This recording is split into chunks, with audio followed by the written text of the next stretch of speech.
Hello students, welcome to my YouTube channel. आज के इस लेक्चर में हम करने वाले हैं विभाग ई का प्रकरण नंबर 2, जिसका नाम है घसारा ना हिसाबों। इस दाखिले के अंदर आज के लेक्चर में हम करने वाले हैं दाखिला नंबर 5 और 6। दाखिला नंबर 1 और 2 जो हो चुका है, दाखिला नंबर 3 और 4 भी हो चुका है। बराबर दाखिला नंबर 5 और 6 आज के लेक्चर में होने वाला है। तो चलिए फटाफट दाखिला नंबर 5 शुरू करते हैं। दाखिला नंबर 5 देख सकते हो। सुनसा लिमिटेडे तारीख 1/4/22 रोज 87,300 ફર્નિચર ચેકથી ખરીદ્યું। તેનો લાવવાનો ખર્ચ થયો 2700 રૂપિયા। કંપની દર વર્ષે 15% લેખે ઘટી જતી બાકીની બચતથી ઘસારો ગણે છે। પ્રથમ 2 વર્ષની આમનોંધ તૈયાર કરો। શું કરવાની છે? પહેલા 2 વર્ષની આમનોંધ બનાવવાનું છે અને તેમાંથી શું કરવાનું? ફર્નિચર ખાતું અને ઘસારા ખાતું પણ તૈયાર કરો। ઓકે, એટલે આપણે 3 કામ કરવાના છે, 4 કામ કરવાનું છે। પહેલા 15% લેખે ઘસારો ગણો, એની આમનોંધ લખો, પછી ફર્નિચર ખાતું અને પછી ઘસારા ખાતું। बराबर, चलो फटाफट જોઈ લઈએ। દાખલા નંબર 5 1/4/22 દિવસે શું થઈ? ફર્નિચરની ખરીદી થઈ। એ કેટલા હતા? 87,300 હતા। પછી લાવવાનો ખર્ચ થયો 2700 રૂપિયા, એટલે કેટલા થઈ ગયા? 90,000। 90,000 શું છે? એ આપણી પડતર કિંમત છે। શું કીધેલ છે કે ઘટી જતી બાકીની બચતથી 15% ઘસારો ગણો। ઘટી જતી બાકીની અંદર દર વર્ષે ઘસારાની રકમ કેવી હોય? અલગ અલગ હોય। બરાબર, તો પહેલા વર્ષ થશે 1/4/22 થી 31/3/23 તે દિવસે ઘસારો ગણવાનું 15%। 90,000ના 15% થશે 13,500। એ બાદ બાકી કરવાનું, રકમ આવશે 76,500। ફરી એક વર્ષ પૂરું થશે તો તારીખ આવશે 31/3/24, ઘસારો ગણાશે 15%। ફરીથી 15% કાઢવાનું, 76,500ના 15% કરવાના। આવી રીતે શેમાં થાય? આવી રીતે થાય ઘટી જતી બાકીમાં। બરાબર, તો 76,500ના 15% આવશે 11,475, તો રકમ વધશે 65,025। બરાબર, આ શું છે? આખરની યંત્ર ખાતાની બાકી છે, કેમ કે 2 વર્ષનું કીધું છે ને। બરાબર, આ પહેલો વર્ષ અને આ બીજો વર્ષ। એના પરથી શું કરવાનું છે? આમનોંધ તૈયાર કરવાનું છે।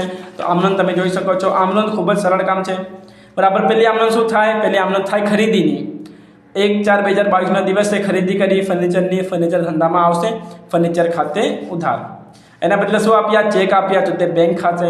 અને ગોઠવણી ખર્ચ થયો, લાવવાનો ખર્ચ થયો, તો લાવવાનો ખર્ચ શેમાં થશે? રોકડમાં થશે, તો રોકડ ખાતે જમા। બરાબર, ચેક કેટલાના આપ્યા? 87,300 અને લાવવાનો ખર્ચ કેટલો થયો? 2700। તો બંનેનો સરવાળો થશે 90,000। આપણો ફર્નિચર થશે 90,000નો। ફર્નિચર ખાતે ઉધાર 90,000, તે બેંક ખાતે 87,300, તે રોકડ ખાતે 2700। બરાબર, પછી 1 વર્ષ પૂરું થાય છે અને આપણે ઘસારો ગણીએ છીએ, એટલે 1/4/22 પછી આવશે 31/3/23, ઘસારા ખાતે ઉધાર, તે ફર્નિચર ખાતે। યાદ રાખજો, ઘસારાની આમનોંધ, ઘસારા ખાતે ઉધાર, તે ફર્નિચર ખાતે। પહેલા વર્ષમાં કેટલા ઘસારા હતા? 13,500, તો ઘસારાની રકમ લખાશે 13,500, 13,500। અને ઘસારા ખાતું બંધ કરવાની આમનોંધ થાય કે નફા નુકસાન ખાતે ઉધાર, તે ઘસારા ખાતે। આ જે ઘસારાનો જે આમનોંધ હોય ને એને બંધ કરવાનું હોય, તો એની આમનોંધ થાય નફા નુકસાન ખાતે ઉધાર, તે ઘસારા ખાતે 13,500, 13,500। આ થઈ ગયું પહેલા વર્ષનું। હવે આવી રીતે બીજા વર્ષનું બંધ કરવાનું, 31/3/24, ઘસારા ખાતે ઉધાર, તે ફર્નિચર ખાતે, નફા નુકસાન ખાતે ઉધાર, તે ઘસારા ખાતે। ઓકે, આની રકમ કેટલી રહેશે? તો આની રકમ બીજી વાર આવી હતી 11,475, તો રકમ લખી દેવાનું 11,475, 11,475। ઓકે, આ થઈ ગઈ તમારી દાખલા નંબર 5ની આમનોંધ। ઓકે, આગળ વધીએ। આમનોંધ પછી શું બનાવવાનું કહે છે? આમનોંધ પછી કહે છે કે શું કરો? વાર્ષિક હિસાબોમાં અસર બતાવો। શું કહે છે? વાર્ષિક હિસાબોમાં અસર બતાવો। આમનોંધ તૈયાર કરી ફર્નિચર ખાતું, ઘસારા ખાતું તૈયાર કરો। બરાબર, ફર્નિચર ખાતું અને ઘસારા ખાતું જોઈ લઈએ પહેલા। બરાબર, આ છે ફર્નિચર ખાતું અને ઘસારા ખાતું।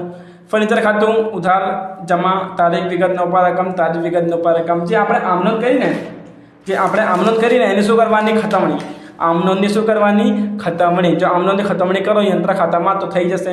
તો ફર્નિચર ખાતામાં, તો જ્યાં ફર્નિચર છે ને એ લખાશે। તો પહેલાં ફર્નિચર છે, ફર્નિચર શું છે? ઉધાર છે, તો ફર્નિચર ખાતાની ઉધાર બાજુ લખવાનું। શું લખવાનું? બેંક ખાતે અને રોકડ ખાતે। આની સાથે તમે ખતવણી પણ શીખી શકો છો કે ખતવણી કેવી રીતે કરવાનું। બરાબર, પહેલાં આમનોંધ લખી દીધું। આમનોંધ પરથી ફર્નિચર શું છે? ઉધાર છે, તો ફર્નિચરના ખાતામાં ઉધાર બાજુ લખાશે બેંક ખાતે અને રોકડ ખાતે। જોઈ શકો છો, ફર્નિચર ખાતું છે એની ઉધાર બાજુ લખવાનું, બેંક ખાતે, રોકડ ખાતે। 1/4/22 બેંકના કેટલા હતા? 87,300, રોકડના કેટલા હતા? 2700। ઓકે, એના પછી જોવાનું આમનો શું છે ઘસારા ખાતે ઉધાર તે ફર્નિચર ખાતે એટલે ફર્નિચર ખાતાની જમા બાજુ ફર્નિચર ખાતાની જમા બાજુ શું લખવાનું ઘસારા ખાતે તો ફર્નિચર ખાતાની જમા બાજુ લખાશે ઘસારા ખાતે 31/3/23 રકમ ઘસારાની કેટલી હતી 13,500 બરાબર આ વર્ષ પૂરું થાય છે તો ખાતું બંધ કરી દેવાનું 87,300 વત્તા 2700 તો આવશે 90,000 90,000માંથી માઇનસ કરવાનું 13,500 તો રકમ વધશે 76,500 આ રકમ આગળ લઈ જવાનું નેક્સ્ટ યરમાં 1/4/2023 બાકી આગળ લાવ્યા આ હતી બાકી આગળ લઈ ગયા આ બનશે બાકી આગળ લાવ્યા બરાબર આમનોંધમાં જોઈએ આમનોંધની અંદર આમાં ફર્નિચર નથી પછી આમાં ફર્નિચર છે 31/3/24 ફર્નિચર જમા અને ઘસારા ઉધાર ઘસારા ખાતે ઉધાર તે ફર્નિચર ખાતે તો ફર્નિચર ખાતાની જમા બાજુ લખાશે ઘસારા ખાતે તો ફર્નિચર ખાતાની જમા બાજુ ઘસારા ખાતે કેટલી રકમ છે બીજા વર્ષની 11,475 ઘસારો છે બરાબર ફરી સરવાળો કરવાનું બાદબાકી કરવાની રકમ આવશે 65,025 આ તમારો બળી ગયો યંત્ર ખાતાની છેલ્લા વર્ષની બાકી ફર્નિચર ખાતાની છેલ્લા વર્ષની બાકી આની સાથે ફર્નિચર ખાતું પૂર્ણ થાય છે અને આવી જ રીતે શું બનાવવાનું ઘસારાનું ખાતું આમ નોંધની અંદર જ્યાં પણ ઘસારા લખેલ છે તેની નોંધ થશે બરાબર પહેલાં ઘસારા નથી અહીંયા ઘસારો છે તો ઘસારા ખાતે ઉધાર તે ફર્નિચર ખાતે તો ઘસારા ખાતાની ઉધાર બાજુ લખવાનું શું લખવાનું ફર્નિચર ખાતે તો ઘસારા ખાતાની ઉધાર બાજુ ફર્નિચર ખાતે 31/3/23 કેટલા રકમ છે ઘસારાની 13,500 એના પછી બીજી આમ નોંધ શું કહે છે નફા નુકસાન ખાતે ઉધાર તે ઘસારા ખાતે એટલે ઘસારા ખાતાની જમા બાજુ શું છે નફા નુકસાન ખાતે તો લખવાનું જમા બાજુ ઘસારા ખાતાની જમા બાજુ નફા નુકસાન ખાતે 13,500 બંને બાજુ રકમ સરભર છે તો સરભર કરી દેવાનું એના પછી એક વર્ષ પછી ફરીથી રિપીટ થશે શું રિપીટ થશે કે ઘસારો ઉધાર બાજુ શું લખાશે ફર્નિચર અને ઘસારાની જમા બાજુ શું લખાશે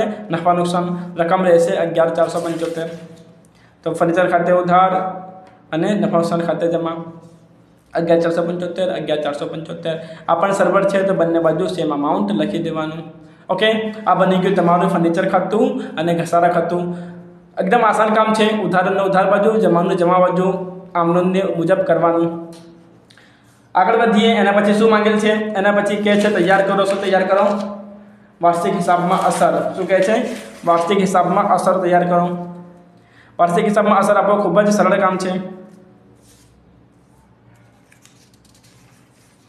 વાર્ષિક હિસાબમાં અસર આપેલ નથી ખાલી 3 કામ કીધું છે થઈ ગયું છે બરાબર આમનોંધ થઈ ગયું ફર્નિચર ખાતું થઈ ગયું અને ઘસારા ખાતું થઈ ગયું આની સાથે દાખલા નંબર 5 પૂર્ણ થાય છે તમને કોઈ પણ ડાઉટ હોય કોઈ ક્વેશ્ચન હોય પ્રશ્ન હોય તો મને પૂછી શકો છો આગળ વધીએ દાખલા નંબર 6 ઉપર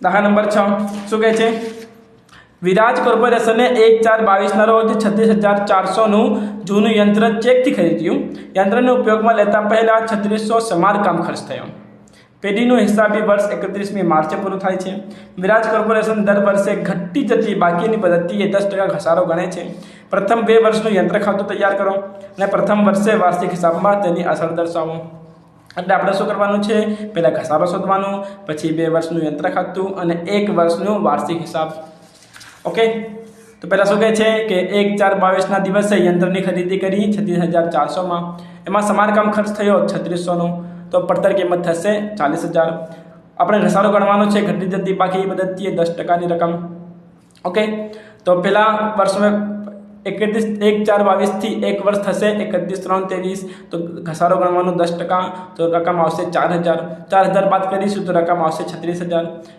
બરાબર ફરી 1 વર્ષ પૂરું થશે તો ફરી ગણવાનું ઘસારો 10% 36,000 ના 10% આવશે 3600 તો બાદ બાકી રકમ આવશે 32,400 પહેલા વર્ષનો ઘસારો અને બીજા વર્ષનો ઘસારો ઓકે અને આના પર શું કરવાનું યંત્ર ખાતું તૈયાર કરવાનું છે તો યંત્ર ખાતું ફટાફટ બનાવી લઈએ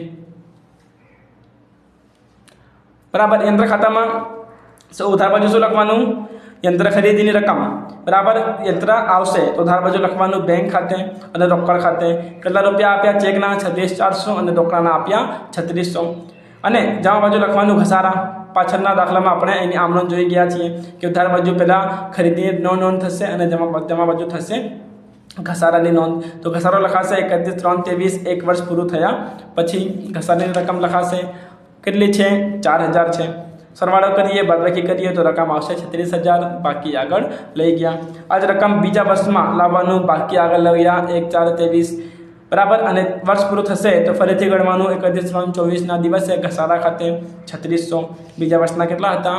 3600 હતા.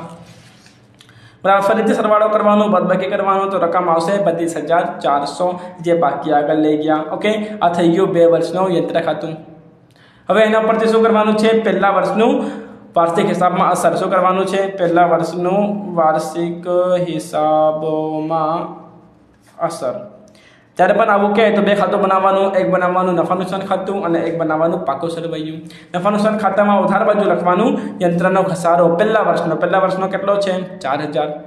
બરાબર. અને પાકા સરવૈયાની અંદર મિલકત દાણા બાજુ લખવાનું યંત્રો કેટલા હતા? પહેલા શરૂઆતમાં 40,000 હતા. એમાંથી પહેલા વર્ષનો ઘસારો કેટલો છે? 10%, 4,000. તો રકમ પહેલા વર્ષની કેટલી છે? 36,000 છે. બરાબર. આ થઈ ગયું પહેલા વર્ષનો વાર્ષિક હિસાબમાં અસર. આની સાથે દાખલા નંબર 6 પણ પૂર્ણ થાય છે. જો તમને કોઈ પણ ડાઉટ હોય, પ્રશ્ન હોય, ક્વેરી હોય તો મને કમેન્ટ્સમાં પૂછી શકો છો. જો તમે અહીંયા સુધી લેક્ચર જોઈ લીધો હોય તો વિડીયોને લાઇક કર્યા વગર જતા નહીં, પોતાના ફ્રેન્ડ્સને શેર કરી નાખો. સબસ્ક્રાઇબ ન કરી હોય તો કરી નાખજો. અને સબસ્ક્રાઇબ પર જે બટન હોય, જે ઓલ કરવાનું હોય, નોટિફિકેશન ઓન કરી નાખજો. Thanks for watching.